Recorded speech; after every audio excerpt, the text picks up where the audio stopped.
Pulsar. Pulsión. Pulsión de radio.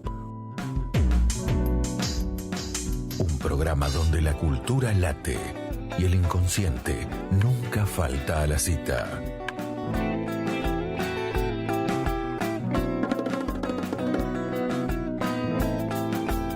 Conducción y producción: Gabriel Pulice, Luis Di Santo y Diego Yaiche.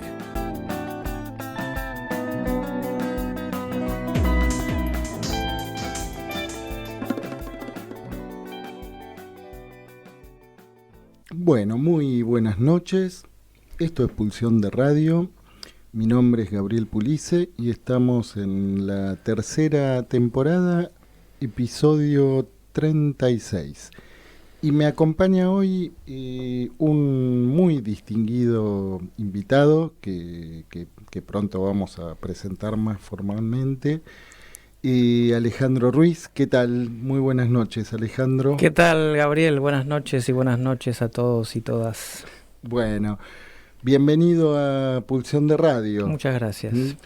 Que bueno, ya habías tenido ocasión de tener alguna participación fugaz también en algún programa. Así es. Que invitamos a la audiencia a que descubran en cuál fue. A ver. Se puede hacer un concurso. Bueno, igual pronto se va a poder despejar la incógnita. Bueno, hoy vamos a tener, además de nuestra hora de entrevista, en donde vamos a hablar sobre la psicosis, un decir de enigmática opacidad, que es el título del libro que, bueno, en esta ocasión vamos a presentar.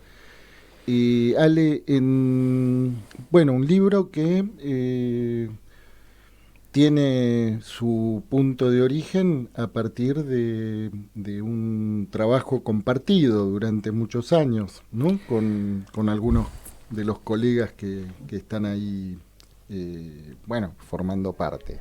Sí. Nosotros formamos parte de una cátedra titulada Teoría Psicoanalítica Escuela Francesa, de la licenciatura en Psicología, que funciona en la Facultad de Humanidades, Artes y Ciencias Sociales de la UADER, que es la Universidad Autónoma de Entre Ríos. Una universidad pública, por supuesto. Bien. Bueno, ya estamos diciendo algunas cositas, ¿no? Para anticipar, porque también vamos a tener ocasión de hablar en relación a lo que es esa articulación entre la universidad pública, el hospital público y las políticas públicas también, ¿no? Pero bueno, vamos a volver ahora enseguida en nuestra hora de entrevistas con estos temas, pero vamos anunciando también, como parte del programa, vamos a contar con la participación de Hugo Boskin en nuestra sala de cine. Y hoy con yo diría no más que el comentario, ¿no? Un poco una apertura siempre de preguntas y de cuestiones que están en la línea de todas las pelis y que fuimos viendo con Hugo a lo largo de este año.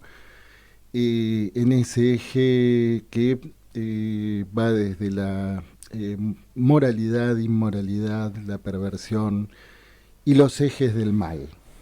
Y bueno, vamos a contar también con la participación de Germán Armando desde la ciudad de Rosario en el Rincón de los Libros. Bueno, Ale, yo te invito a escuchar un tema musical y enseguida estamos en nuestra hora de entrevistas. En Pulsión de Radio ya se viene la hora de entrevistas. La hora de entrevistas. Bueno, yo lo voy a presentar formalmente a Alejandro Ruiz, pero primero le voy a dar la bienvenida a nuestro querido compañero Luis Di Santo. ¿Qué tal, Luis? ¿Qué tal, Gaby? Buenas noches. Perdón por la demora, pero bueno, había un inconveniente de tránsito cerca de aquí. Están pasando cosas en el Congreso. Ponele. Bueno, y las que se vienen, ¿no? ¿Usted dice por mañana? ¿Por Copacabana, esas cosas? No, mañana lo que tiene que pasar va a pasar en Copacabana. Bueno, un poquito ahí en el Maracaná, cerquita de Copacabana. Sí, en el Maracaná. Sí. No, prefiero hacerme el distraído por hoy. Mañana a las 5 de la tarde. Yo sé que usted es cabulero, por eso lo respeto. Sí, hay cosas de las que prefiero no hablar. Pero por ahí el fin de semana, por ahí el próximo programa sí, vamos a arrancar con otro tema musical. Pero bueno, vamos a presentar a nuestro invitado. Formalmente Alejandro Ruiz es psicoanalista, licenciado en psicología, especialista en salud mental, profesor titular ordinario, que después le voy a preguntar por qué es lo de ordinario, porque nunca me pareció ordinario el cargo. Profesor titular en la cátedra Teoría Psicoanalítica Escuela Francesa en la Facultad de Humanidades, Artes y Ciencias Sociales de la UADER, de la Universidad Autónoma de Entre Ríos, vicedecano de la Facultad de Humanidades, de la misma facultad, y instructor en la residencia interdisciplinaria en salud mental de la provincia de Entre Ríos entre los años 2008 y 2012, director del Hospital Escuela de Salud Mental de Paraná entre los años 2015 y 2020 y director general de salud mental de la provincia de Entre Ríos hace muy poquito, entre 2020 y 2021. Bueno, un recorrido, Ale, que te ha permitido, como decíamos, ¿no?, transitar por la universidad pública, por el hospital y por lo que tiene que ver con las políticas en salud mental provincial, ¿verdad? Sí.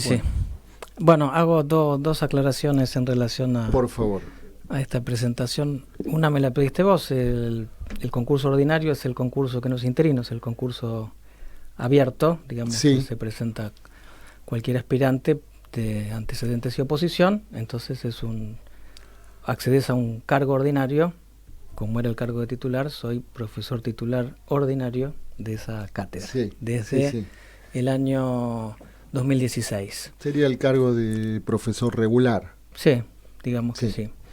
El otro actualmente, es ¿no? Estás a cargo de la cátedra. Exacto. Sí. Y después fui vicedecano de la facultad, pero ya terminé ese mandato del 2016 al 2020, a fines del 2016 hasta fines del 2020.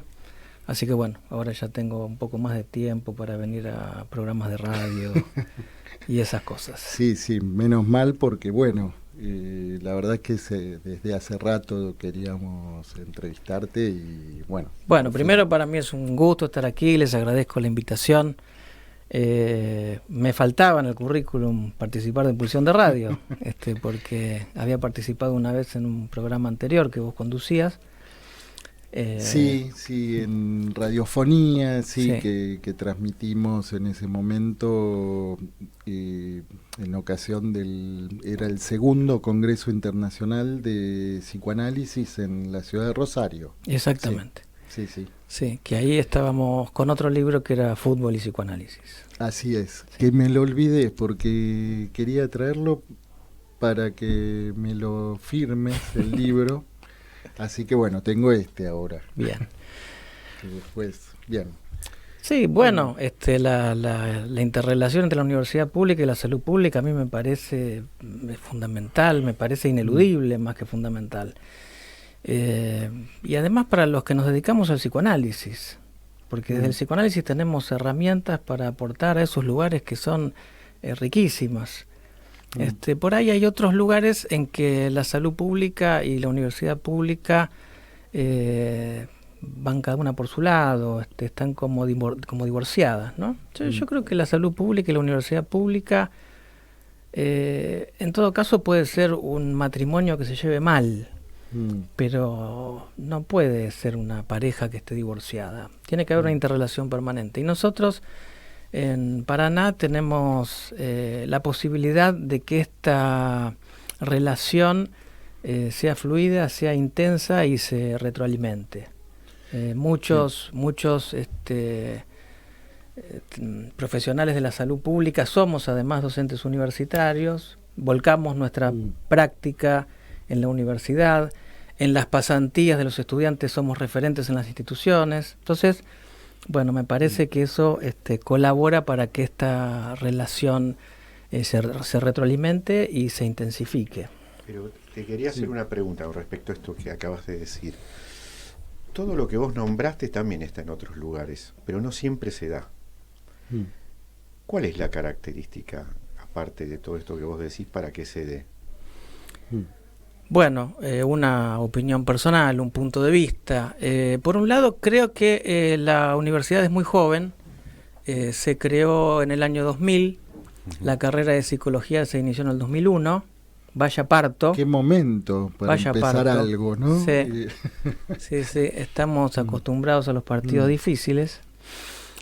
Y cuando empezó la carrera de psicología, muchos docentes muchos profesionales empezamos a participar de la facultad, de la carrera, como docentes universitarios, viniendo ya de la salud pública. Y creo que eso imprimió una impronta que nunca se disolvió, que se mantuvo a lo largo de los años. Y por otro lado, tenemos la primera tecnicatura en universidad pública de acompañamiento terapéutico. Y eso le dio al lugar este cariz de interrelación, porque el acompañante terapéutico se convirtió en un recurso calificado, egresado de la universidad pública, con incidencia directa en la práctica sanitaria, en el campo de la salud mental. Y creo que eso hizo que esta relación se intensificara. Sí, hay que comentar, ¿no? Que en un primer momento la tecnicatura en acompañamiento terapéutico, que bueno, aprovechamos para mandarle un cálido abrazo a Andrea Florí, creo que vos la conocés, Ale. Sí, creo que en este momento está en San Pablo. Está en San Pablo, y aprovechamos para mandarle también un fuerte abrazo a Mauricio Herman,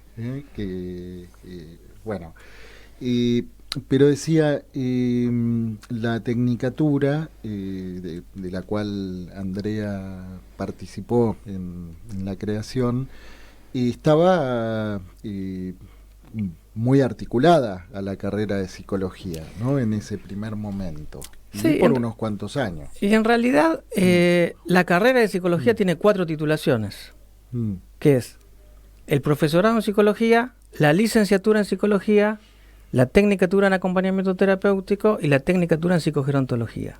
O sea que en realidad son 4 titulaciones que dependen de la carrera de psicología. Claro. O sea que la licenciatura en psicología y la tecnicatura universitaria en acompañamiento terapéutico están bajo el ejido de la carrera de psicología. Bien. Por eso es una relación intensa. Sí. Bueno, y en el medio de todo eso, la psicosis. Sí. Vos estuviste sí a cargo de la dirección del hospital, ¿no? El ex hospital Roballos, devenido ¿en qué año? Hospital Escuela de Salud Mental. Sí, el Hospital Neuropsiquiátrico. Doctor Antonio L. Roballos, pasó a llamarse Hospital Escuela de Salud Mental en el año 2010, coincidiendo con la ley nacional. Bien. Sí. Bien. Sí, bueno, fue una propuesta nuestra que tuvo su receptividad en el Poder Legislativo, porque pensamos que las cosas hay que llamarlas por su nombre. Por eso un hospital donde tiene su sede la residencia interdisciplinaria en salud mental, donde hay un programa de concurrencias, donde se realizan prácticas universitarias de un montón de carreras, bueno, merecía tener un nombre más digno. No por desestimar a Antonio Roballos, que era un médico sanitarista importante para la ciudad, pero se había estigmatizado ese nombre y se había asociado... El neuropsiquiátrico. Sí, el neuropsiquiátrico, y el nombre propio pasó a estar enlazado con una idea de locura, de segregación y demás. Qué sé yo, iba alguien caminando por la calle con alguna característica particular y por ahí se le decía, ahí va un roballito. Pero bueno, como dijo una vez un usuario, el problema del Roballos es que te roba el yo. Entonces, bueno, por ahí... El Roballos. Sí, interesante. Así que bueno, por ahí el cambio de nombre no vino mal. Y en ese sentido nos pareció que estaba bueno no otorgarle un nombre propio y tampoco con una disciplina determinada, teniendo en cuenta que es una práctica donde prima lo interdisciplinario. Sí, eso es algo que aparece también como destacado en tu recorrido, ¿no? Porque, bueno, lo interdisciplinario, que yo me quedé pensando cuando hacíamos tu presentación y bueno, y que vos también hablabas, ¿no? de esta articulación entre bueno, la carrera, la facultad, el hospital, las políticas en salud mental, pero en donde también hay, yo por lo menos escucho lo que dentro del campo del psicoanálisis es tomar posición, ¿no? En donde no todos los psicoanalistas tienen una posición así, ¿no? Sí, yo creo que, bueno, este libro tiene que ver con eso. Me parece que este libro tiene que ver con eso, porque es una manera de mostrar nuestra práctica. Nosotros queremos mostrar nuestro trabajo, en este caso con la psicosis, queremos mostrar nuestra clínica. A mí me gusta eso que dice Hernán Brienza, eso de que es cierto que la historia la escriben los que ganan, pero también los ganan las que escriben. También la ganan los que escriben. Entonces, en ese sentido, me parece importante mostrar nuestra versión sobre esta cuestión. En este caso, ¿qué pensamos sobre la psicosis y qué hacemos con la psicosis? Porque hay una disputa política también en esto. Hay una disputa política que es una disputa de sentido que tenemos con otros campos, con las neurociencias, con los cognitivos conductuales. Sí, política, y también se podría decir que hay intereses económicos en juego, ¿no? Bueno, sí. Creo que la política está muy impregnada de eso. Muy en relación con la economía, ¿no? Digo, cuando uno habla de política me parece que los intereses económicos quedan inmersos en ese concepto, ¿no? Sí, sí. Está incluido en eso. Sí, entonces, bueno, me parece que es una disputa que tenemos que dar, que no hay que regalarle ese terreno alegremente y pasivamente a otra gente. Entonces, bueno, y me parece En relación al libro y en relación a esto que estamos hablando, hay en el prólogo, Norma Barballelata, que hace un prólogo realmente maravilloso, precioso, de 6 páginas. Sí, muy poético. Muy poético, sí. Que no tiene desperdicio. Y con ese prólogo invita a leer el libro, ¿no? Y da cuenta de la posición que tenemos los autores. Y me parece que es un libro donde prevalece la honestidad intelectual. Decimos lo que pensamos.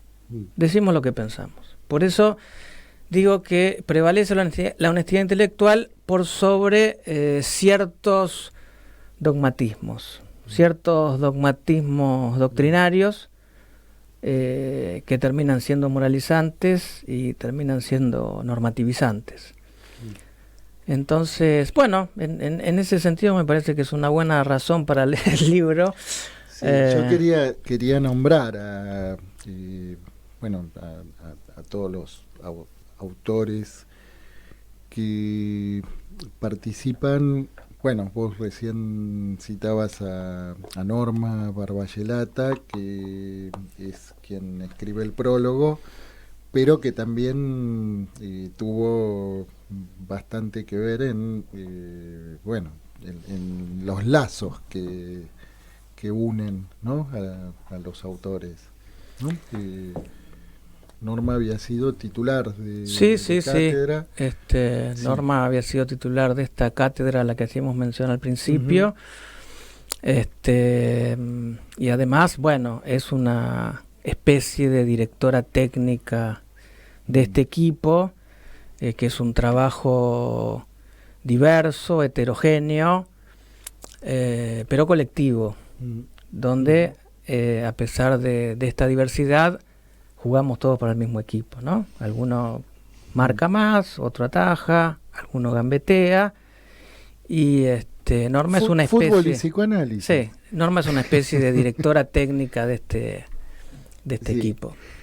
Bien, voy a nombrar, a Fabián Tavalieri, que además de autor ofició como compilador del libro, Alejandro Ruiz, que está aquí con nosotros, y Leonardo Leibson, que también hemos tenido el placer de compartir con él hace no mucho tiempo una entrevista, y Francisco de Petris, Gustavo Armelini y Alberto Uboldi. Bueno, y vamos, sí, Luis. Sí, una pregunta, Alejandro, para después de la pausa, ¿no? Después de... Vos recién dijiste algo muy, muy importante, muy significativo, lo de la honestidad intelectual versus, digamos, el dogmatismo, el quedar bien con la grey, ¿no? Con aquellos que nos reconocen en tal lugar, ¿no? ¿Vos después nos podrías dar un ejemplo de eso? Bien. Sí, cómo no. Bueno, vamos a escuchar un tema musical y a la vuelta seguimos con nuestra hora de entrevistas. A los Rolling Stones, su último trabajo, y el tema Enquiry. Y antes escuchábamos a la primera banda de Lito Vitale, músicos independientes asociados, con el tema Los Molinos de la Calma, de... creo que fue su segundo disco, Los Mágicos Juegos del Tiempo. Bueno, sí, habíamos quedado con una preguntita. Había una pregunta pendiente. Una preguntita pendiente. Bueno, mira, yo particularmente tengo cierta disputa o cierto encono con esos autores que hablan sobre la psicosis sin haber trabajado con la psicosis. Me parece que es importante sostener teóricamente la reflexión conceptual sobre la psicosis, pero también desde el tratamiento y abordaje de la psicosis. Y me encuentro con que muchos de esos autores repiten cuestiones que después en la clínica vemos que no son así. Si me pediste un ejemplo puntual, a mí me gusta o prefiero el de la angustia en la psicosis. Hay una afirmación que dice que en la psicosis no hay angustia. Sí, que no hay chiste. Es que no sé bien sí, pero no sé bien de dónde sale y yo decía, y lo menciono ahí en el artículo que escribí, el que titulé Psicosis del déficit al exceso. El primero. Ajá. Bueno, nosotros en la clínica vemos en los psicóticos y psicóticas un afecto que es muy parecido a la angustia. Es muy parecido a la angustia, se asemeja mucho a la angustia y es tan parecido a la angustia que por ahora le decimos angustia. Tiene olor a angustia, sabor a angustia. Después, bueno, que no aparece del mismo modo con la neurosis y todo eso, bueno, seguramente, porque es la misma pregunta que en relación a la transferencia. Cuando se dice, bueno, no hay transferencia en la psicosis, yo no me encuentro con que no haya transferencia en la psicosis. Y hay incluso, bueno, por ahí hay cierta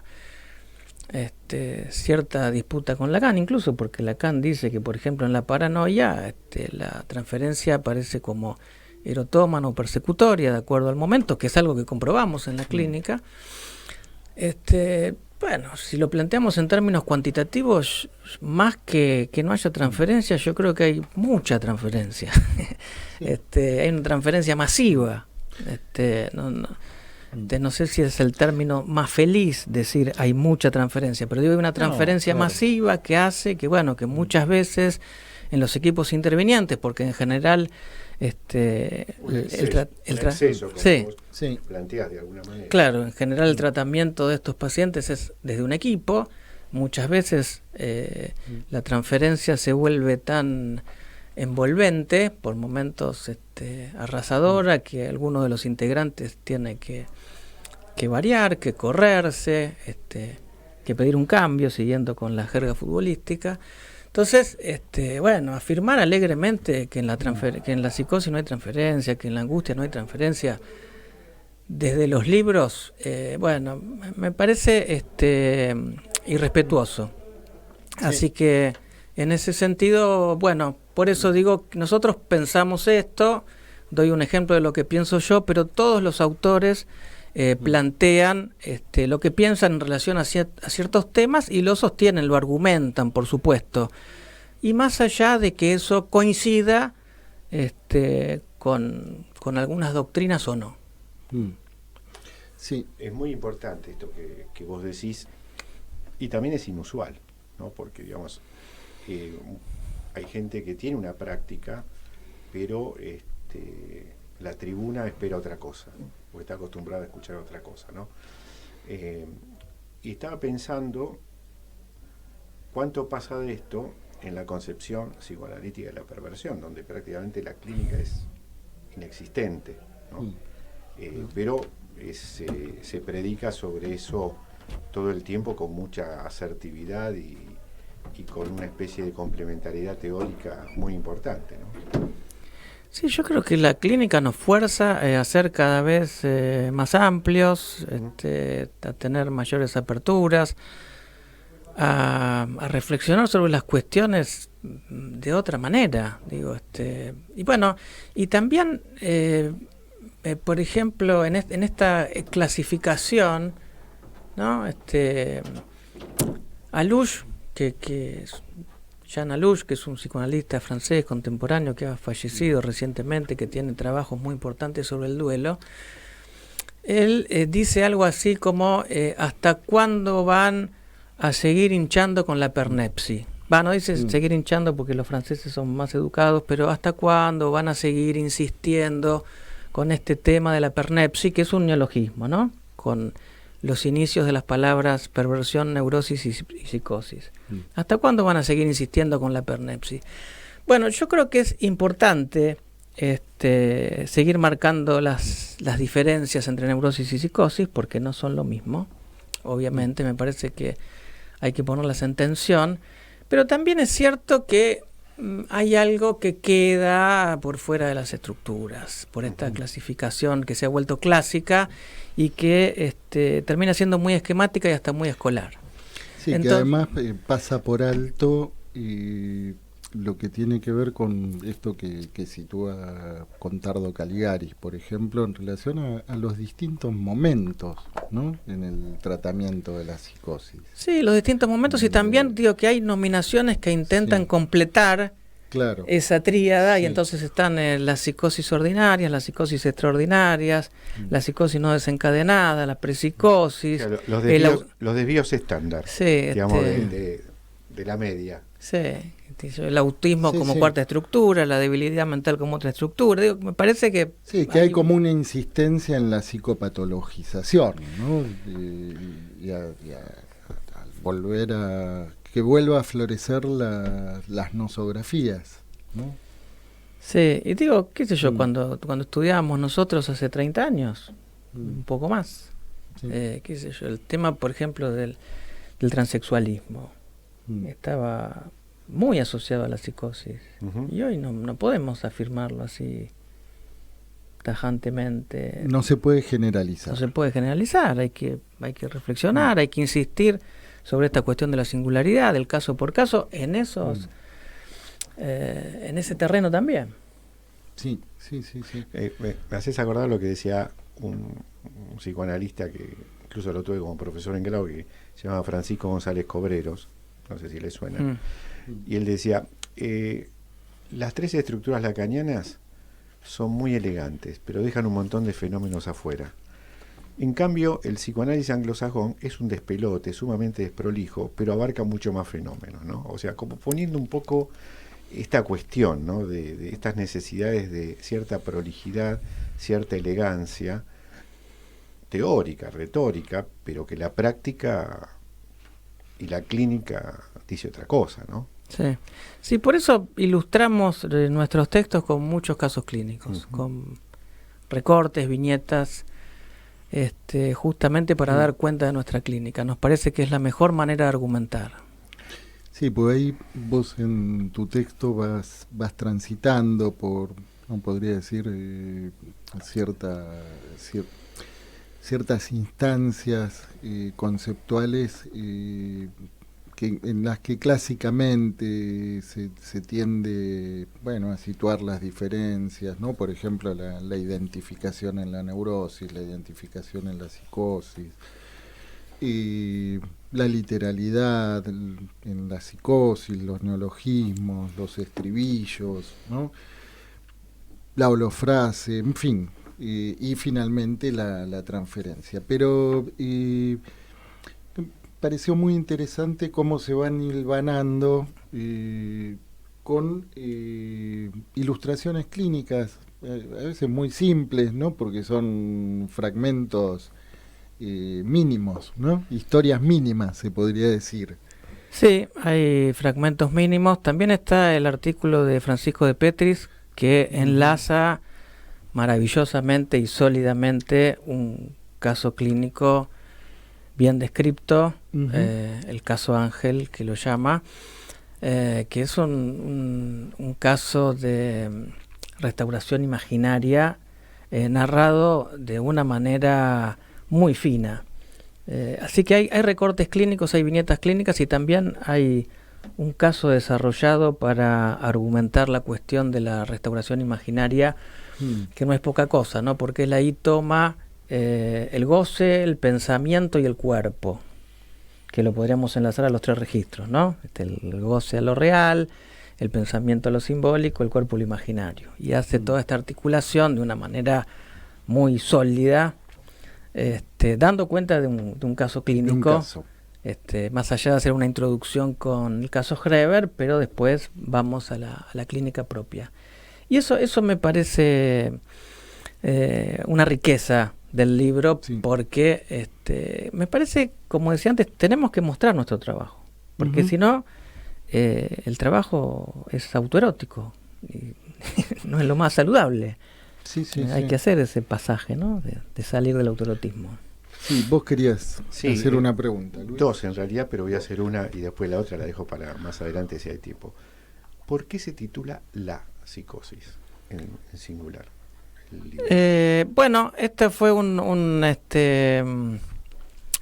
una propuesta de la editorial, porque nosotros habíamos puesto un decir de enigmática opacidad, psicosis, un decir de enigmática opacidad, y entonces la editorial propuso queda mejor la psicosis. También estaba esta idea de la psicosis, pero si poníamos la psicosis en plural, un decir en singular quedaba como desfasado, y bueno, por esta cuestión más que nada gramatical y estética quedó de esta manera. Bueno, bien. Pregunto lo segundo, si puedo. Pasemos a la segunda pregunta.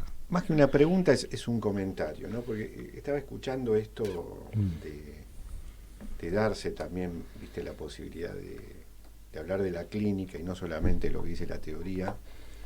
Y pensaba hasta qué punto esa posición, más allá de una posición singular de los autores, tiene que ver también con este entramado de hace años, ¿no? De lo público, ¿no? Del aparato o el sistema de salud público, de la universidad, donde hay un continuum y, digamos, volviendo al tema futbolero, ¿no? Juegan un poco de memoria, ¿no? Porque ya hay una fluidez y no hay que disfrazarse de nada, ¿no? Ni siquiera estar en esa impostura de saber, de citar un montón de bibliografía, incluso avanzada, que no todos la han leído. ¿Hasta qué punto eso también pesa o tiene su incidencia en esta posición, ¿no? que tienen ustedes? Bueno, la honestidad intelectual. Me parece que eso es central, porque, bueno, en la transmisión, digo, nosotros estamos transmitiendo permanentemente, tanto en el campo de la salud pública como en el de la universidad pública. En la transmisión, digo, si nosotros la diferenciamos de la tradición, justamente hay algo que no es conservador, hay algo que es novedoso, introducimos todo el tiempo la cuestión de la diferencia. Y me parece que la transmisión tiene que ver con el estilo, y el estilo es singular. Y uno en esos lugares donde se embarra mucho, hay algo del semblante que cae, me parece a mí. Y la impostura se vuelve impostora. Entonces, bueno, creo que tiene que ver con eso. Vos te referís a la práctica hospitalaria, porque también vos transitaste por un lugar, supongo, muy complejo, muy difícil de sostener también, ¿no? Que tiene que ver con, bueno, las políticas públicas, ¿no? La gestión en políticas públicas, ¿no? Sí, a mí me gusta eso que dicen los canadienses, ese libro tan maravilloso que es Tratar la psicosis, de Apollon Bergeron y Canten, sí. Que tienen un artículo dedicado a la gestión, justamente. Y hablan de una gestión que corre el riesgo del deseo. Me parece que tiene que ver con eso también. Uno se mete en esos lugares porque hay algo del gestionar que permite transformar, ¿no? Si hablamos de este tema de la psicosis, Freud en ese texto, La pérdida de la realidad en la neurosis y en la psicosis, sí, tiene una frase que es maravillosa. Para mí, una de las mejores de sus obras completas. Esto corre por mi cuenta. Cuando dice que una conducta normal o sana es aquella como que en las neurosis no desprecia la realidad, pero como en la psicosis se empeña en modificarla. Nosotros podríamos traducir directamente como que una conducta sana es aquella capaz de producir transformaciones. Y conducta normal y sana son términos poco freudianos y que en general sus traductores no los usan. Ni López Ballesteros ni Echeverry, que son los más conocidos, no suelen usar estos términos. Y podemos hacer una nueva traducción y decir que en todo caso una posición, no una conducta normal, una posición saludable es aquella capaz de producir transformaciones. Y yo creo que eso lo da la gestión. Estás más cerca de producir transformaciones. Tenés mucho menos poder del que la gente cree, pero tenés más que si sos un psicólogo de planta, tenés mucho menos poder del que se suele fantasear, ¿no? Exacto, pero Sí. estás más cerca de incidir Mm. en las políticas públicas. Y bueno, y con eso, qué sé yo, le cambia la vida a la gente, Esto que vos que no decís, es poco. esto que vos nombrás de los canadienses, y me acuerdo que nosotros lo fuimos a escuchar, creo que hablaron en ATE, acá en Buenos Aires. Sí. Y cuando yo vi el libro por primera vez, me llamó la atención, ¿qué cosa? Estadísticas, ¿no? Que Sí. tenían que ver con gestión pública y con tener que dar cuenta también del trabajo que hacían y de ciertos resultados y eficacia. Bastante disruptivas y atípicas para cualquier libro de cualquier persona atravesada por el psicoanálisis, ¿no? En esta línea que vos también decís, ¿no? Sí, yo creo que justamente el psicoanálisis tiene herramientas que sirven para incidir Para transformar. en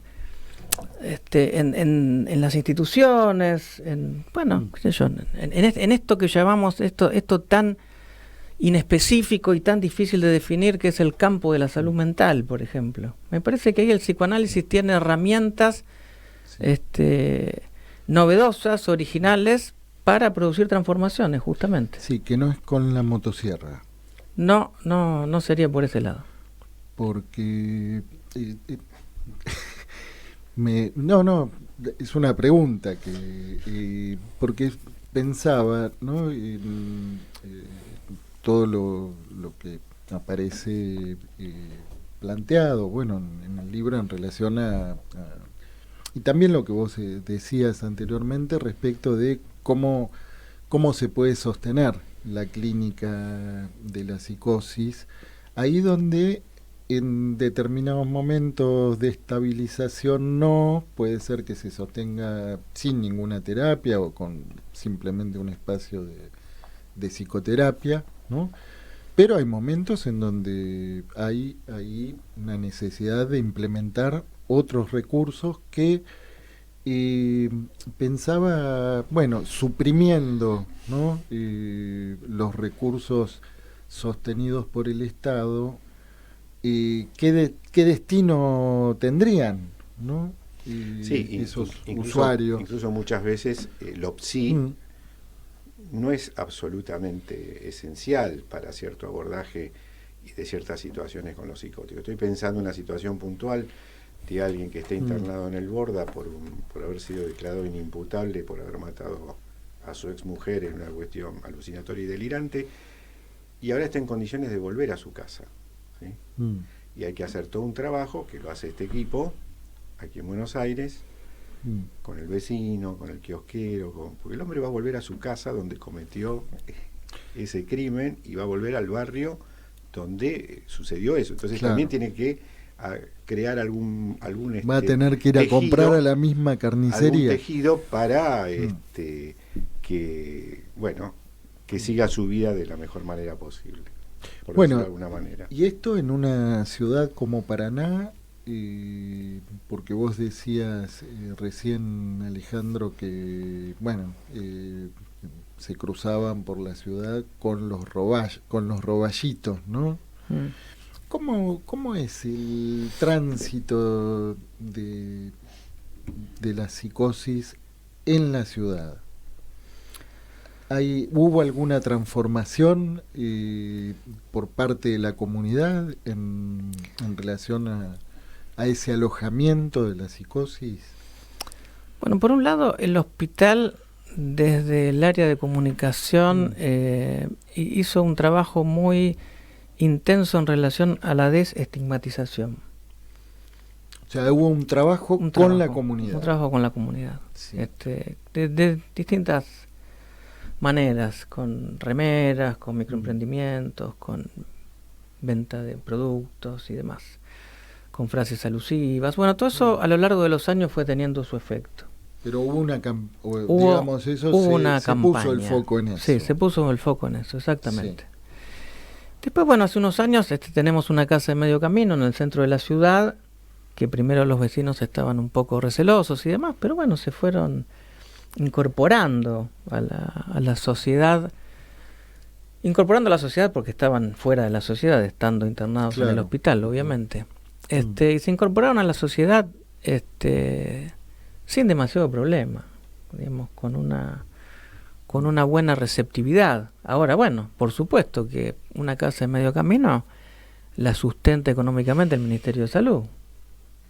Si el Ministerio de Salud deja de pagar ese alquiler de esa casa, no son usuarios que están en condiciones. Hemos logrado esta casa se inauguró en el año 2018 y hemos logrado que algunos usuarios y usuarias de esa casa se vayan a vivir solos, se vayan a vivir una pensión, se vayan a vivir con algún familiar, pero bueno, va habiendo recambios. Claro. Y bueno, siempre esa casa va a estar ocupada justamente porque el medio camino se entiende de esa manera, ¿no? Un lugar intermedio entre la internación y la externación definitiva. Claro. Y bueno, ese... Si no es el punto de llegada. Claro, ese tránsito, ese lugar, esa estructura intermedia, bueno, tiene que ser solventada por el Estado. Claro, aparte vos das cuenta de todo esto cuando vos nombrás de alguna manera cómo se pasó del roballito al usuario.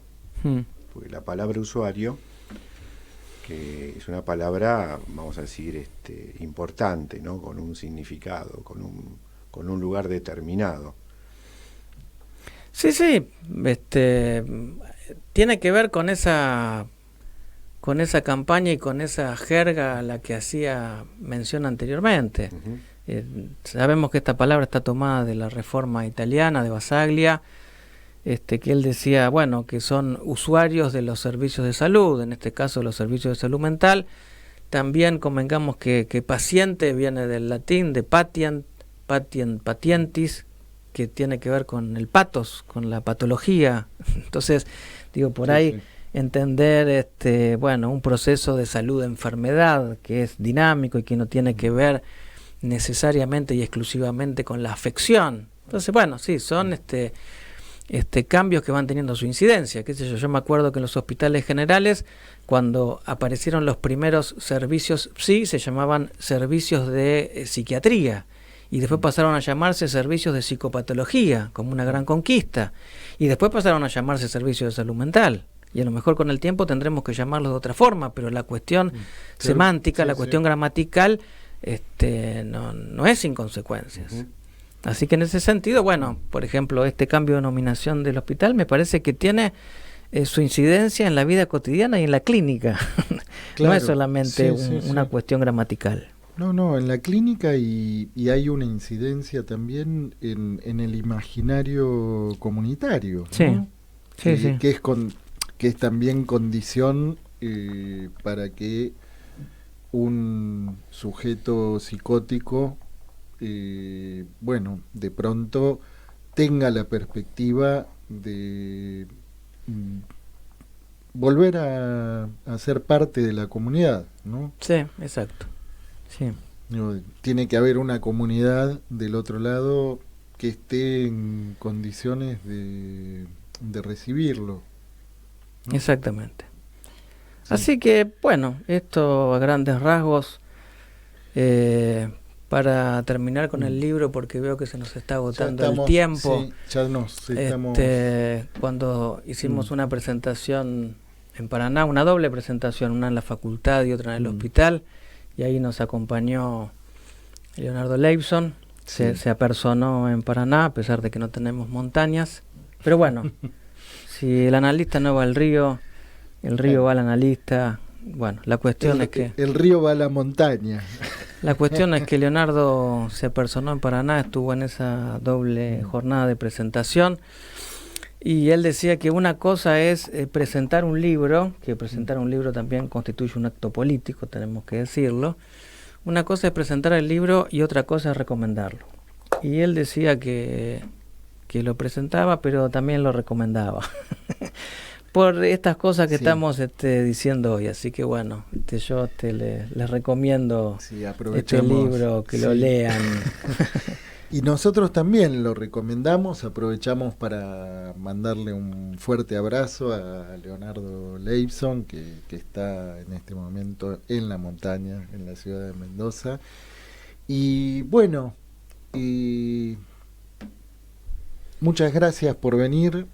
No, Alejandro. gracias a ustedes por la invitación, un programa tan prestigioso, un clásico del ambiente psi radial. Bueno, no, hacemos lo que nos gusta. Y así podríamos que, terminar diciendo que el inconsciente no termina en la General Paz. el inconsciente no termina en la General Paz y nunca falta a la cita. Muy bien. Bueno, nos estamos yendo a una pausa de la radio y a la vuelta estamos en nuestra sala de cine. En Pulsión de Radio, las luces ya se apagan para pasar a nuestra sala de cine. Vamos. Bueno, muy buenas noches, Hugo. ¿Cómo Buenas noches a estás? ustedes. Bien, contento de estar acá con ustedes, otra vez. Muy contentos de recibirte y bueno, de casualidad no estás en Copacabana, ¿no? Porque tenías que venir a la radio. De casualidad, de casualidad. Bueno, Hugo, hoy nos vamos a trasladar a Inglaterra. Sí. Vamos de bueno, viaje. Vamos a York, no a Nueva York, a vieja York. Buscando a Ricardo III. Bueno, comentando así con algunos colegas, me decían, bueno, pero la habrán visto, ¿no? Pues es una película como más, ya tiene sus años. Bueno, Ricardo III es de los personajes de Shakespeare, después de los amigos Romeo y Julieta, el más famoso, por lo menos en Inglaterra. Y Freud habla de pocos personajes de Shakespeare, de Macbeth, de Hamlet un poco, y de Ricardo III. Así que, bueno, está en la bibliografía. Así que es parte de la literatura que los psicoanalistas no estaría mal que leyéramos. No pueden dejar de leer, pero bueno, no seamos tan así moralistas. Estaría bien que leyeran. Somos superyoicos en Pulsión de Radio también. Nosotros, ¿en qué textos de Freud hay referencias? Bueno, todos los textos vinculados a los que fracasan al triunfar. Los tipos de carácter. Los tipos de carácter. Los tres tipos de carácter. Sí. Ahí aparece Ricardo III. Sí, o sea que ya estamos empezando a decir algo. Bueno, Italo Calvino decía los clásicos que tienen la virtud de que nunca están del todo interpretados. Es decir, que hay nuevas interpretaciones y el problema con Ricardo III para mí durante varios años fue que después de haber visto la versión de Al Pacino, me pareció que Al Pacino había encontrado la interpretación correcta, así que se acababa Ricardo III, porque lo había interpretado bien. Bueno, después de estos años pienso que quizás podamos pensar, darle otra vuelta más. Así que estoy contento con eso, con darle otra vuelta a la versión de Al Pacino, que es muy, muy buena, pero intentaremos. Freud tiene una, hay otras, Al Pacino tiene otra, bueno, veremos si podemos tener otra. Yo vi esa y también la de Laurence Olivier, de los 40 y pico, 50, por ahí. Sí. ¿Y qué te pareció? Hay una escena que me quedó, pero grabada, que es la escena cuando él le dice al cómplice, el noble ¿quién era? El duque de no sé cuánto. Hastings. Cuando ya había liquidado a todos, le dice, me tienen que legitimar como rey. Entonces andá y pedirle al pueblo que me aclame. Pero yo me voy a negar. Voy a decir que es demasiado para mí. Que me vuelva a aclamar y me voy a negar por segunda vez.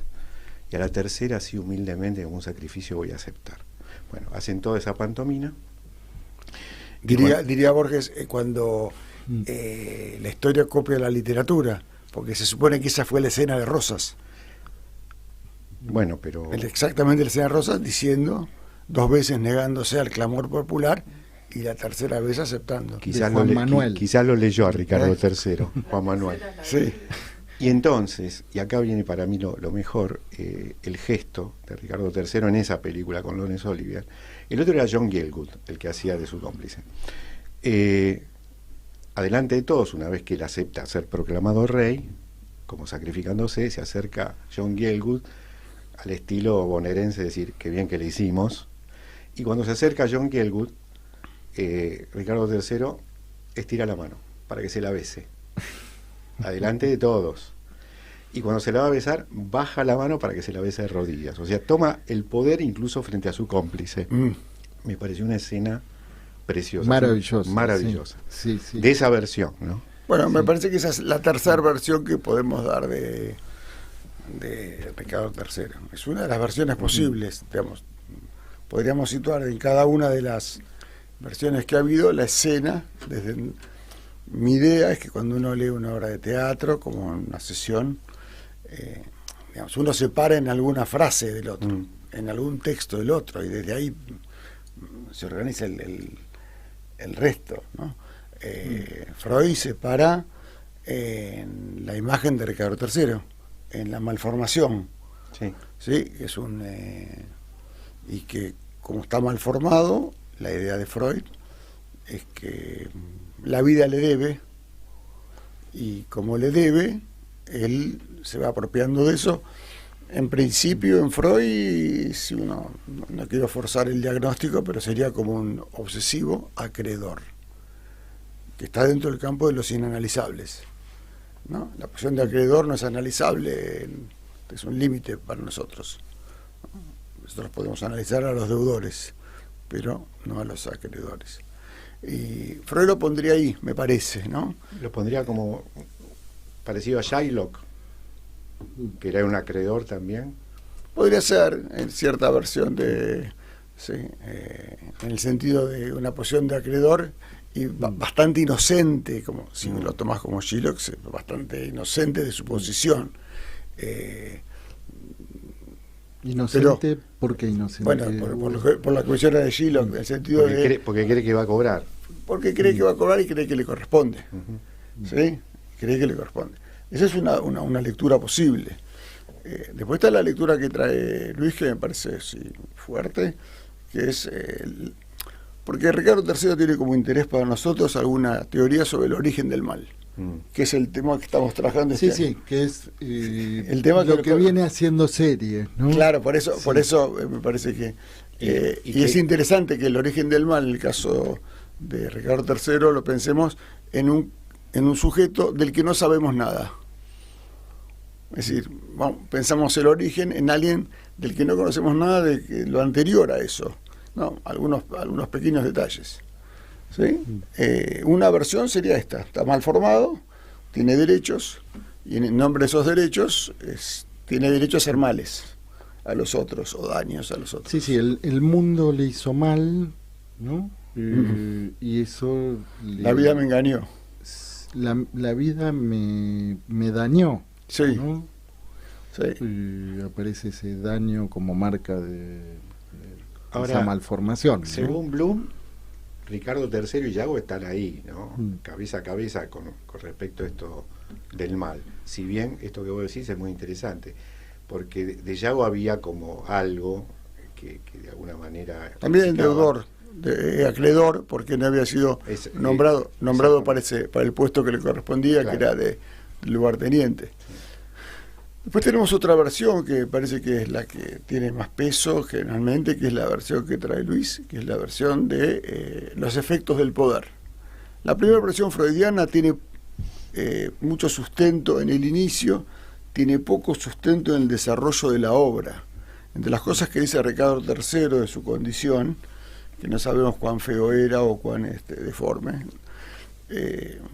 una de las cosas que dice él es que eso no le impedía su acceso, por ejemplo, a las mujeres, cosa que rápidamente se ve que no, porque tiene un modo un discurso que va a seducir a la mujer de quien ha asesinado hace poco, ¿sí?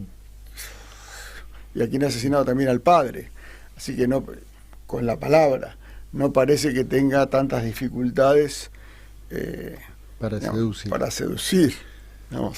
Está bastante, un poco por encima de las capacidades de uno. El rostro de Ricardo III, que uno puede ver una réplica en la Torre de Londres, es una cara normal. Para el cuerpo debía ser lo que la joroba o el cuerpo. Sí, está bien, pero el rostro era como... Bueno, pero no sabemos... No le impide, a lo que dice él, que el inicio de la obra, cuando él dice, hay una mala traducción al español, en inglés es ahora, al español se tradujo como ya. No es lo mismo ahora que ya. Ya es algo que llega, ahora es un modo de vivir el presente continuo, ¿no? Sí, en portugués, que sí, también lo he visto, es agora, es bien, y la frase de él es ahora, en inglés es now, es ahora que hay paz. ¿Sí? Sí, de todos modos, en relación a lo que vos decías, Luis, de los retratos, hay retratos en la historia de la humanidad que tienen el valor de una fake news, ¿no? Que bueno, estaban hechos al gusto de... No, pero estos no. No estos. No, porque están hechos sobre mascarillas mortuorias. Ahí vos podés ver la de Guillermo el Conquistador, la de Enrique VIII y la de Ricardo, y algún otro más. Están hechas en madera. Son como... vos las ves y no es una reproducción de esas... de los estilos... no es un óleo, no es una pintura... No. Igual es la versión, no es la versión que vos a situar hoy, intentamos dentro de lo que estamos pensando, que es esta versión freudiana, que la segunda versión es la que trae Luis, que es la idea del poder, ¿no? Y lo que se hace por el poder y los daños que se ocasiona y la ambición de poder, ¿no? Como tener poder sobre lo otro, tener poder en general, ¿no? Después tuvimos la versión de Al Pacino, que... ¿qué es lo que pescó Al Pacino? A ver, la del poder tiene como dos líneas. Una que es la cobardía y una que es la valentía. Si se anima o no se anima a ir por el poder. Y de hecho, la frase conocida de Ricardo III, ¿no? El trono por un caballo, ¿sí? La vida por un caballo, también se leyó que él quería el caballo para irse de esa batalla, para escaparse, como cobardía, ¿sí? O simplemente lo que quería era el poder, ¿sí? Que es lo que se va viendo a lo largo de la trama. Ahora, si uno ve la trama, tampoco le interesa el poder, porque el poder ya lo tiene, e igual sigue, igual avanza, igual va a guerrear. ¿Qué es lo que me parece que encontró Al Pacino? Al Pacino lo que lee en Ricardo III es el deseo de guerrear, que es la versión que a mí me pareció muy convincente, ¿sí? Él quiere ir a guerrear, entonces por eso está mal con la paz. No, los tiempos de paz son incomprensibles para él. ¿Sí? Eso que vos decís es... en estudios que se han hecho sobre la figura real de Ricardo III, tiene bastante asidero, porque estaba considerado incluso un buen estratega y un muy buen guerrero, habitualmente en las batallas que peleó, incluso cuando todavía no era rey, como un tipo que se sentía muy a gusto en lo que era lo bélico y lo guerrero, ¿no? Claro que si fuera en otra actividad que no fuera la guerra, no nos parecería mal, digamos. Si al tipo le gusta jugar al fútbol o jugar al golf y sigue y juega un torneo, juega otro, importa, y cuando ya no puede jugar más, se inventa algo para seguir jugando. Lo que pasa es que el deporte de él era la guerra, claro. Entonces nos trae algunos trastornos ideológicos, pero es como un deseo. Sí, es la guerra como práctica deportiva. Digamos, sí. Y en todo caso ganar territorios, lo cual se juntaría con la versión de Luis de esta del poder. Como nosotros venimos de Oppenheimer, ¿sí? Después así tenemos tiempo para la discusión. Como venimos de Oppenheimer, vamos a tratar de juntarlo con Oppenheimer. A ver. Que es no tiene nada que ver, ¿no? Más allá de que Oppenheimer también fue alguien que hizo bastante para ganar la guerra. Pero venía... Bueno, pero no fue, tu hipótesis era... No fue lo que nos interesó a nosotros. Sí. A mí me parece que las escenas centrales, la otra es posibilidad de leer la escena que trae Luis, es que el deseo llamémoslo así, deseo de Ricardo III es humillarlo al otro, someterlo a la última humillación. Por eso, como la fue describiendo Luis, pensando lo que yo iba a decir, digo, bueno, uno lo podía tomar como algo del orden del poder o como algo del orden del sometimiento, ¿sí? De humillarlo. Cuando él le niega los terrenos que había prometido, no es porque él le interese los terrenos. Él lo que le quiere demostrar es la humillación que significa haber matado a dos criaturas para conquistar, para quedarse con unas tierras, y no se las va a dar. Es decir, ser un asesino inútilmente. Y por supuesto la escena esa que está desde el inicio, cuando él le pone, escenifica a esta mujer que acaba de perder a su marido y su padre, y acepta, no se entiende bien cómo ni por qué, seducida, no tiene mucha importancia para nosotros, pero acepta estar con él, siendo que es joven, es bella, no cumple con nada de las cosas que él había dicho de él, y cuando él la tiene, lo primero que dice, será por poco tiempo.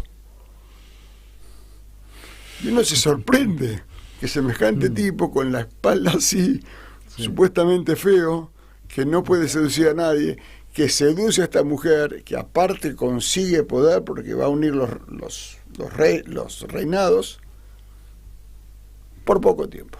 Lo primero que dice, apenas la tiene. Pero vos sabés, Hugo, que esto que vos decís cierra bastante, porque él va creando, incluso en todas las versiones, ¿no? Con diferentes cuestiones, él va creando en los otros una especie de lazo de supervivencia, porque con él solamente se sobrevive. Entonces la gente hace lo que sea por sobrevivir. Estaba pensando en esto de no se entiende esta mujer como la seduce. Parte de su seducción es que el otro quiere sobrevivir, porque sabe que es implacable, ¿no? Sí, como que no queda margen. Podés hacer un paso más. Cuando él mata a su hermano, ¿sí? Al que está en la torre, no se sabe si... Nosotros no tenemos el guión del guión, por otra parte esto, claro. Son personajes y no son personas. Sí. Pero bueno, su hermano se entera que es él el que manda a matarlo. Casi como si él le hubiese dicho, bueno, en algún momento háganlo pasar por ese momento de humillación absoluta, donde él dice, bueno, pero pídenle a Ricardo III, a Ricardo, que él es mi hermano y me va a ayudar. Él te mandó a matar. Es decir, ese es el momento que tiene su hermano poquito antes de morirse, ¿sí? Para jugar con eso. Si algo no puede Mazuns, ¿sí? Algo en lo que fracasa Mazuns, es que ella a Lowenthal no le dice por qué lo va a matar. Lo mata sin decirle. Es decir, notoriamente, que era lo más importante de la escena, decirle para que sepa por qué muere. Si no, no hay venganza, no hay nada ahí. Si vos no le informás al otro de qué se trata. Se trata de un simple homicidio. Ese momento hay que tener esa voluntad de humillarlo al otro, de estar perfectamente claro de que lo que estás haciendo es eso, para poder decirle. Eso que a nosotros nos sorprendía mucho cuando veíamos, por ejemplo, el Guasón, ¿sí? Nuestro amigo el Guasón, que lo iba a matar a Batman. Pero antes de matarlo, lo tenía como 15, 20 minutos y le decía y le explicaba y lo ponía en una ronda para matarlo. No lo mataba directamente. ¿Por qué no lo mataba directamente? Si era fácil, lo tenía ahí puesto, agarrado. No, lo tenía que... tenerlo a merced, ¿no? Exactamente, y humillarlo todo el tiempo sobre la inutilidad de todos sus valores. Bueno, pues ahí le daban la vuelta. Como decía Woody Allen, en una cosa que parafrasea y bromea sobre Sócrates, dice, no, morir no me importa, lo que me joden son las preliminares, ¿no? O sea, todo esto donde el otro disfruta, ¿no? disfrutar. Y que realmente es lo que busca, ¿no? Sí, de tenerte a su merced. Ahora, otra genialidad de la película de Al Pacino es dónde la filmó el tipo. Pues la filmó en The Cloisters, que es esa cosa gótica que armó un millonario ahí en New York, en Manhattan. Rockefeller. Realmente, pues vos vas a The Cloister y parece que estás en un lugar del siglo XIII en Inglaterra. Realmente una genialidad. Rockefeller compró la isla de enfrente para que no se pueda construir casas. Para mantenerlo. Para que no le tapen para la vista, para que no le jodan la vista. No, claro, para que parezca de esa época, porque claro. si hay edificios enfrente se te corta. Sí. Se te corta. Se corta la onda. Sí, claro, sí. Bueno, así que Ricardo III es Inglaterra, y Ricardo III me parece que es el punto más fuerte del mal, que es la humillación. Humillarlo al otro. Eso que nosotros venimos haciendo desde el inicio, la diferencia entre nuestro por siempre amigo, sí, el ángel y el de la naranja mecánica, sí. Donde el ángel no tiene esa voluntad, ¿sí? Van a decir que nosotros hacemos apología del ángel, pero no, pero sí hacemos la diferencia con la posición de Alexander en la naranja mecánica, con su voluntad de humillar. No es lo mismo digamos que en el sentido de Ricardo III es un verdadero inmoral. Tiene una moral contra la que va. Él sabe cuáles son las pautas morales que habría que cumplir y especialmente no las cumple. Piensa cuáles son para transgredir. A diferencia de una moral que no las conoce y hace lo que hace. Sí, como en el caso El Ángel, hablábamos de Robledo Puch. Sí, alguien que no conoce la normativa. Hay otra película, una película coreana, que él ocupa casas. Los parásitos. No. Parásitos. Sí. No, un anterior. Bueno. Es uno que él ocupa las casas que... él pasa por las casas y cuando ve que en alguna casa hay propaganda de varios días, se da cuenta que la gente está de vacaciones. Entonces va y ocupa la casa por algunos días, la pone en perfecto orden, le arregla las cortinas, lava todo, impecable, y se va. Hasta que en algún momento alguien llega durante su estadía. Pero él considera que si la casa está vacía, se siente con derecho a ocuparla. Bueno, no es el caso de Ricardo III. Él no ocupa casas vacías, él ocupa especialmente casas ocupadas. ¿Sí? Y va por lo del otro, para que el otro se sienta humillado. ¿Sí? Y en todas las escenas, pensando en esa humillación a que Ricardo III somete a todos, me parece que se encuentran más respuestas que en esa versión que para mí durante varios años me pareció maravillosa, que es la de Al Pacino, que era el deseo de guerrear. Que es la del guerrero. El guerrero. El guerrero deportivo. Pero Hugo, ¿te parece que son excluyentes? Bueno, lo binario siempre trae sus problemas, pero por lo menos yo pienso que para lo que nosotros hacemos acá en la radio, para el público, viene bien hacer algún binarismo para algún sistema de oposiciones. Tampoco la moralidad, la inmoralidad y la moralidad, todo, siempre estamos en unas líneas medio border, ¿no? Border en el sentido que las cosas no son completamente... Hay que ir al bar. Hay que ir al bar. Sí. Para ver de qué se trata. Sí. Pero creo que estamos intentando hacer como distintas versiones que tienen obviamente su punto común, porque uno de los modos que él tiene de humillar es tomar el poder. Uno de los modos con los que él humilla también es con su fealdad. ¿Sí? Porque para Ana, que es la mujer, la humillación es mayor porque él es así. Eso, por eso se es parte del asunto, parte de la humillación. ¿No?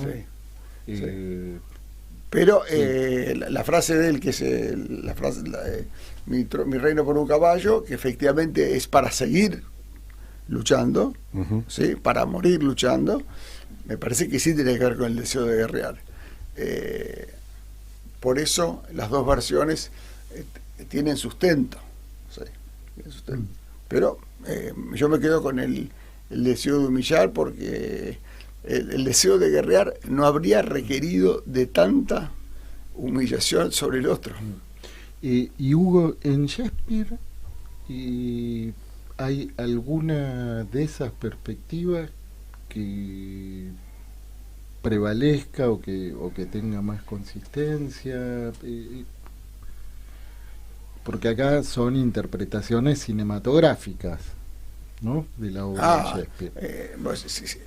Yo pensé que Shakespeare en general. No, en esta misma obra. No, bueno, a ver, el día que alguno descubrió la importancia de las casillas vacías en ajedrez, y después todo uno lo ve de acuerdo a esa lectura. Y cuando alguien hace una lectura, empiezas a encontrar eso en todos lados. Sí. Una vez que yo había leído en Al Pacino El deseo de guerrear, lo encontré en todo el texto. Y una vez que ahora encuentro El deseo de humillar, lo encuentro más. Lo encontrás más. Sí. Me parece que eso es... estás tomado por eso y te plagias a vos mismo. ¿Sí? Entonces lo encontrás todo el tiempo eso. Desde el inicio está esa... Bueno, en la versión, la escena que cuenta Luis está al límite, ¿no? Esa humillación que lo pone al tipo, la humillación cuando no le da los terrenos, la humillación cuando lo hace... sí, pero también esto de tomar el poder frente a él, o sea, con él frente a todo el mundo, ¿no? O sea, en ese gesto, digamos, por eso a mí me quedó como si fuese un fresco, ¿no? Una pintura que te mostrase algo de ese orden, ¿no? Sí, que absolutamente humillante para él, ¿sí? Dejarlo en ese lugar, ¿sí? No podía ser peor, ¿sí? Cada uno de los que se acerca a él no puede ser peor, ¿sí? Porque aparte los engaña en la cara. Claro. Entonces el sentirse humillado, que siempre se liga con sentirse un imbécil, porque no es solamente humillar en la forma del bullying, de humillar al gordito que ya se pone en ese lugar, sino es crear las condiciones para que alguien que no está en esa posición se vaya humillando y dependiendo de él, ¿no? Crear las condiciones de la humillación. Y no tenga posibilidades de pararse de mano frente a esa humillación, porque está todo armado para eso. Y lo logra. Sí. Bueno, nos queda esa, ya que votaste por Shakespeare, esa escena que son los sueños que él tiene, que como los sueños de arrepentimiento parece que son, ¿no? Bueno, esa por ahí la dejamos para otro día, pero tenemos tiempo, unos minutitos, porque mirá que nos queda un día, ¿Qué quiere decir eso? Y nos queda nuestra sala de cine de diciembre. Y ya están, y ya después... Pensé que te referías al sábado. ¿A qué sábado? ¿Mañana? Casi hoy, sí. Dentro de un rato. Un ratito, sí. O sea, acá, vos también sos analista, ¿no? Así que nosotros tenemos... Vos también sos analista, se dirigió Alejandro, que está todavía acá con nosotros. Sí. Nosotros tenemos dos pequeños problemas grandes, que son uno, que eso es fácilmente de decir, es la tendencia nuestra a hablar de cosas que no sabemos, vinculados a la sociología, a la política, ¿no? Cosas que no sabemos nada y hablamos y nos preguntan como si supiéramos, ¿no? Muchas analistas nos preguntan, bueno, y la gente, tus pacientes, digo, mirá, mis pacientes viven... Vos que sos analista. Viven en 20 cuadras a la redonda. Sí, no conozco mucho. No sé lo que pasa en Santiago del Estero, en Jujuy. La verdad que no te puedo generalizar. Te preguntan por las votaciones, pues no sabemos nada y hablamos. Trato yo de no hacerlo, pero nos preguntan por esas cosas. Pero también, ya más chiquito, nos vemos obligados, también por docencia, a hablar de clínica que no tenemos. ¿Sí? Digamos, yo creo que no sé, no conozco a todos los analistas tampoco, voy a hacer sociología, pero muy pocos habrán atendido a un fetichista. ¿Sí? Fetichista. Sé que estábamos hablando de esto antes, en la entrevista. Sí. Muy pocos, que son fetichistas. Perversos, qué sé yo. Algunos. De hecho, Lacan, cuando dice que va a hablar de la perversión, es para pensar el estatuto del otro, para pensarlo en la neurosis. Pero no porque él haya tenido, creo yo, mucha experiencia con esos pacientes. Y quienes tienen acceso a esos pacientes, quizás Luis tiene más que todos nosotros de haber escuchado a estos sujetos, pero por ahí no tanto como pacientes. Entrevistas, encuentros, saber, pero sí, en ciertas condiciones. Sin el secreto profesional que hay. Como paciente, una sola vez. Una sola vez. Por eso. Entonces, pero una vez. Entonces, yo he tenido también. Con el sueño de Ricardo III, tendríamos que pensar si en las perversiones estas de estos sujetos inmorales, si ellos tienen conciencia de culpa. Pero para eso habría que tener pacientes que en algún momento se quiebren en una sesión.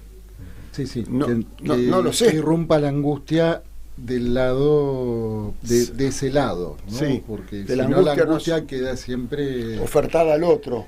Sí, bueno, y en el consultorio eso se detecta cuando automáticamente, ¿no?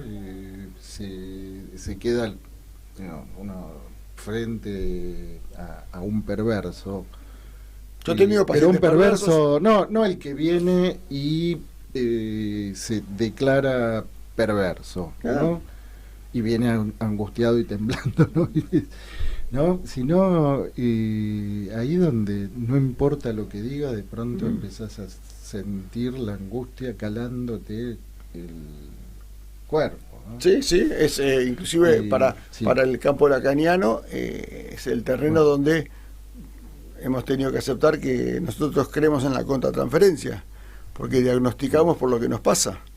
Así que aunque decimos que no se analiza con la contratransferencia, pero se diagnostica con la contratransferencia. Ahora, si ese sujeto, en algún momento, los que yo he tenido, que yo podría decir en los bordes de la inmoralidad o de la amoralidad, pero de la inmoralidad, yo no los he escuchado en ningún momento de conciencia de culpa. De vacilación. Sí, no, más bien al contrario, más bien la pregunta es, ¿por qué no fui por más?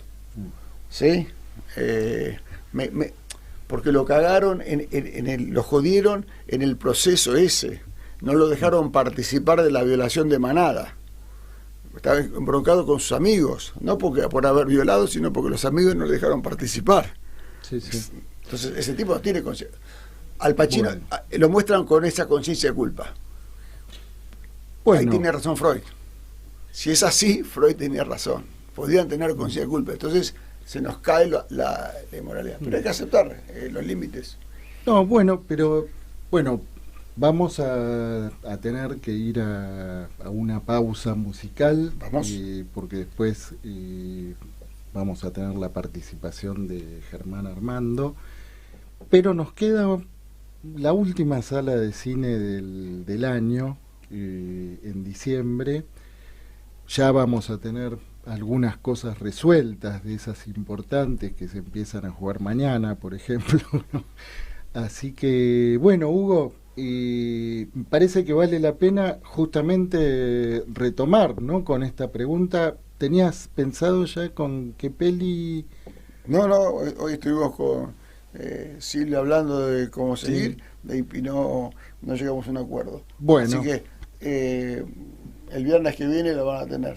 Bien, sí. Bueno, vamos a una pausa musical. Se aceptan propuestas. Bien, pero en la pausa te la digo. Bueno, y a la vuelta estamos con Germán Armando, que desde Rosario nos trae las novedades editoriales del litoral. Bueno, muchas gracias por haber participado, por estar en la mesa con nosotros.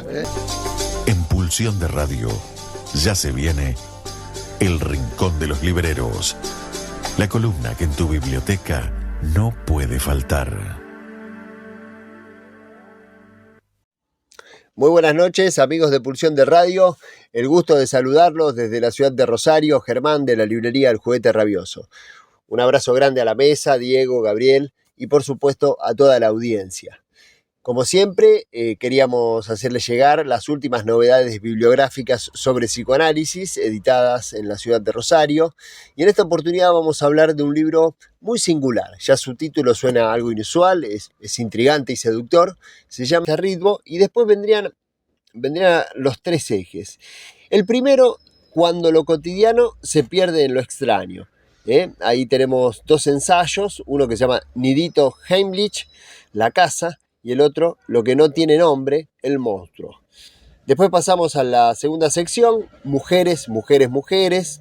Hay un muy bello ensayo sobre Pizarnik, Storni y Silvia Plath, que se llama La flor de la noche, en el jardín de las poetas suicidas. Soy una mujer que sufre mucho, extranjeros en la lengua, centrado en la figura de Manuel Puig, y después otro capítulo que va a tener como protagonista Madame Bovary y Flaubert. Y el tercer, dando paso a la tercera sección, que se llama Poderes y bordes del lenguaje, un ensayo fantástico realmente sobre el chisme, la escritura del efímero, la seda del lenguaje en el haiku,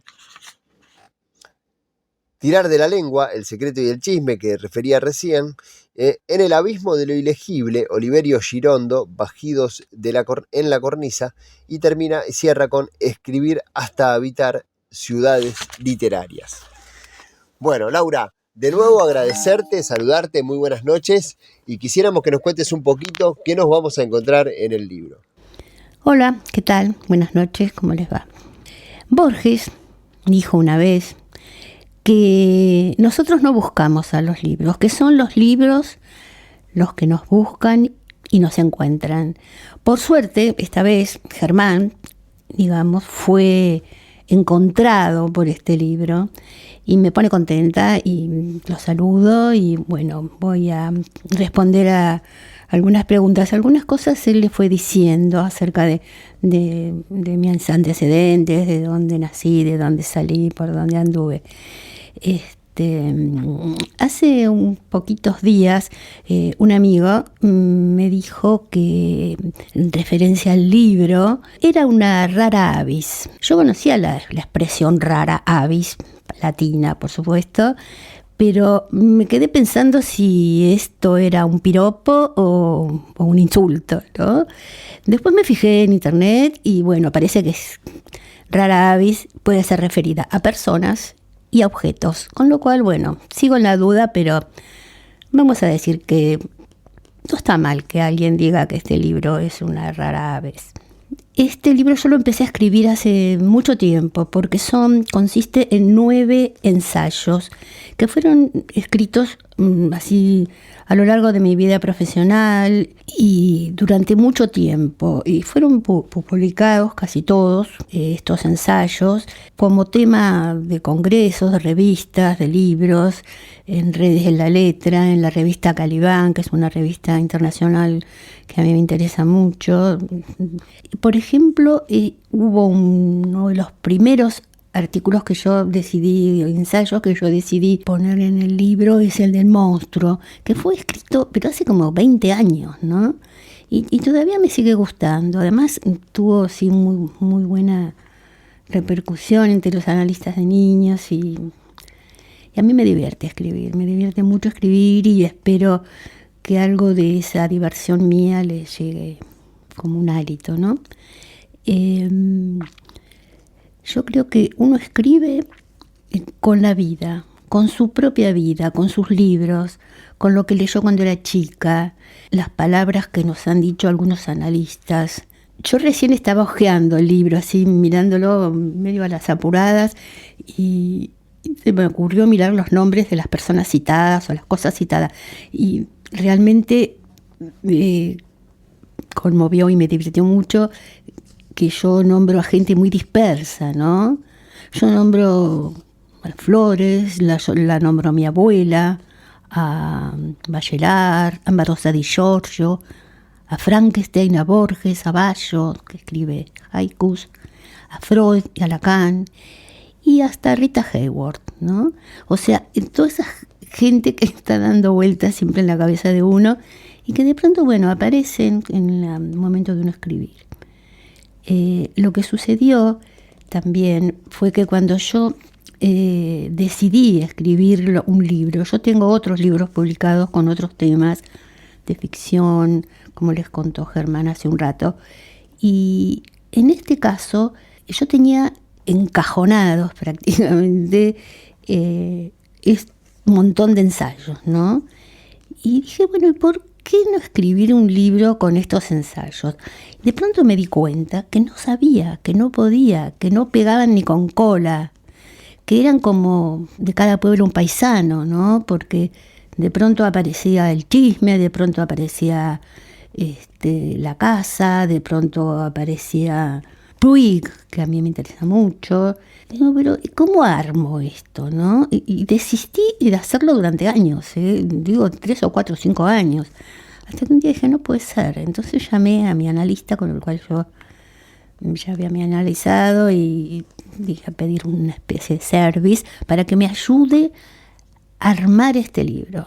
Él me recomendó una persona encantadora llamada María Boyetti, que ella es una persona encantadora y además que sabe mucho de psicoanálisis y de literatura. Entonces la idea era que le corrigiera el libro, que lo mirara o que le pareciera en qué se podía transformar y cómo podía aunar para un lector interesado los temas tan dispersos, ¿no? Y lo que hizo esta chica fue hacer un prólogo, ¿no? Un índice, mejor dicho. Y el índice me gustó mucho cómo quedó armado y ya tenía la pinta de algo que podía ser mostrado, porque yo tenía una cosita con que escribir psicoanálisis era una cosa demasiado seria y que tenía que estar muy acartonado. Y de pronto digo, ¿por qué? Eso no es así, no sé, yo no soy eso, ¿no? Así que bueno, después de armar este índice, empecé a corregirlos y a darle alguna otra vueltita. Y bueno, me dediqué un tiempito a hacerlo y está bueno, ¿no? Me gustó mucho cómo quedó el libro. Y ese prólogo fue una especie de vía regia para entrar en tema, ¿no? Por eso agradezco tanto a esta persona que me ayudó tanto, ¿no? Después aparece la gente de Rosario, la gente de Otro Cauce, a los cuales yo también los conecto a través de mi analista. Y bueno, yo se lo mandé a Ritbo a través también de mi analista. Y a Ritbo le gustó mucho. Y yo le mandé también un libro mío de relatos que son cuentos, pequeños cuentos, referidos a mi pueblo de nacimiento, que es Coronel Dorrego, en la provincia de Buenos Aires. Y cada uno de los cuentos narra alguna vicisitud de un personaje. Y a Juan le gustó mucho también ese libro. Y bueno, rápidamente me hizo un prólogo muy hermoso, me gustó mucho. Y bueno, y ahí ya estaba rodando por el mundo. Se hizo el libro y ahí anda, ¿no? Espero que les guste, espero que les interese, qué sé yo. Para ustedes está dirigido. Yo todos los artículos estos, los ensayos, yo no sé si son ensayos, creo que sí, fueron hechos por algún pedido. Por ejemplo, un congreso sobre la niñez, qué sé yo, presentó al monstruo. Fueron solamente pedidos, reclamados por alguien. El de Puig, por ejemplo, lo leí con un grupo de gente que pedían que escribiéramos sobre autores argentinos. Yo elegí a Puig, que me divierte mucho. El único que no fue hecho por pedido, sino por urgencia, diría yo, porque me salió del alma, de las tripas, no sé de dónde, y no pude dejar de escribirlo. es el ensayo que inicia este libro mío, Secretos y Chismes, que es la casa. Y es realmente el que, qué sé yo, es mío, de nada más que mío, ¿no? Pero por eso ahora puedo ponerme generosa y ponerlo en un libro. Y bueno, espero que a ustedes también les guste. Una colega que yo aprecio mucho, así hablando en la presentación de otro libro, justamente yo le conté esto, ¿no? Que el que más me gustaba era La casa, y ella me dijo a mí también. Y yo le creo totalmente, ¿no? A esta persona que se llama Celia Nusinovich. Es una persona que ha leído mucho, que es muy interesante y muy agradable. Así que, bueno, espero que ustedes lo pasen bien. Agradezco a Germán y los saludo, aunque no nos conocemos, por ahí alguna vez nos conocemos, que tiene una librería de la cual me han hablado muy bien. Y bueno, nada más. Bueno, Laura, creo que nos has participado con una invitación muy, muy hermosa para encontrarnos con el libro. Ahí quedamos todos expectantes de poder leer La casa, el primer ensayito. Me gustaría leer un fragmento del ensayo Tirar de la lengua, el secreto y el chisme, para que la audiencia tenga se haga un poco una idea de la textura del libro, y después sí ya saludamos. Freud remarcó la incidencia del hablar en la estructuración del aparato psíquico. Estaba interesado por hallar las claves del proceso de pensamiento a la luz de los principios del suceder psíquico, y desde los primeros abordajes teóricos dejó establecido que el discurso reflexivo y articulable sale del preconsciente y se rige por el principio de realidad. También subrayó que los pensamientos que estaban bajo el dominio del principio de placer son inconscientes y que solo llegan a la conciencia en la medida en que son verbalizados, solo resultan accesibles por el artificio de la palabra articulada y en la medida en que reina el hablar. Con la salida de la caverna y el ingreso en el lenguaje, la criatura humana perdió algo para siempre. Perdió su relación natural con el mundo circundante. Pero la desvalida criatura no se rinde. Esa pérdida de goce dejó una marca, una pulsación, que busca y busca recuperarlo. A esa pulsación anhelante la llamamos deseo. Es en procura de cierta dimensión de goce en fuga que el ser humano se lanza hacia el discurso, a todas las modalidades del discurso. Corre hacia los otros, hace lazo, escribe, publica, declama, habla, escucha, difunde. La vida social es el caldero, siempre agujereado, porque el caldero es palabra, donde se cocina, se condimenta y leva la masa madre del chisme, un producto que nunca es ajeno a lo pulsional, dado que la pulsión es con y a través de un otro. Aprendimos con Lacan que ésta se origina ante la demanda del otro, ese otro que nos constituye como parlantes. Siguiendo esta vía, vemos hasta qué punto el giro de esa rueda pulsional se vale de la máquina intersubjetiva para poner en juego el goce con la palabra. Injurioso o trivial, más falso que verdadero, el cotilleo está inscripto en los avatares de la vida cotidiana. Es cercano al chiste, ya que ambos fenómenos aderezan y dan consistencia al lazo social. Por eso son irradicables. Por eso se cuelan en la fiesta del lenguaje y en los pasillos de nuestras instituciones.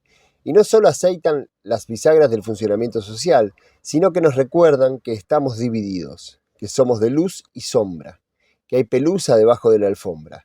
El chisme comparte con el chiste otra condición, depende de la presencia de un otro para seguir existiendo. También el relato necesita de un lector o de un escuchante para alcanzar su cometido. Pero en nuestro caso particular, hablaremos de la complicidad del otro, porque el chisme es gregario, necesita testigos, y sobre todas las cosas, necesita a un tercero ausente y perjudicado. Bueno, corto ahí, y ahora sí, me despido de la mesa y de la audiencia. Recuerdo el título, ¿no?, del libro comentado, Secretos y Chismes, los poetas suicidas, el monstruo y otros ensayos psicoanalíticos, de Laura Palacios, a quien volvemos a agradecer la amabilidad de su tiempo y la dedicación amorosa con que nos habló sobre su libro. Bueno, un abrazo muy grande a todos.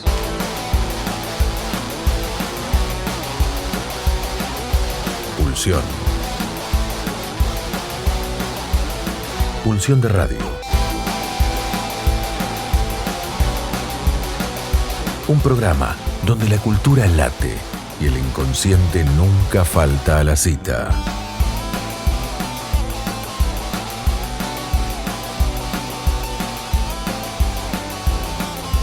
Nos volvemos a encontrar el próximo viernes de 22 a 24, aquí en la RZ.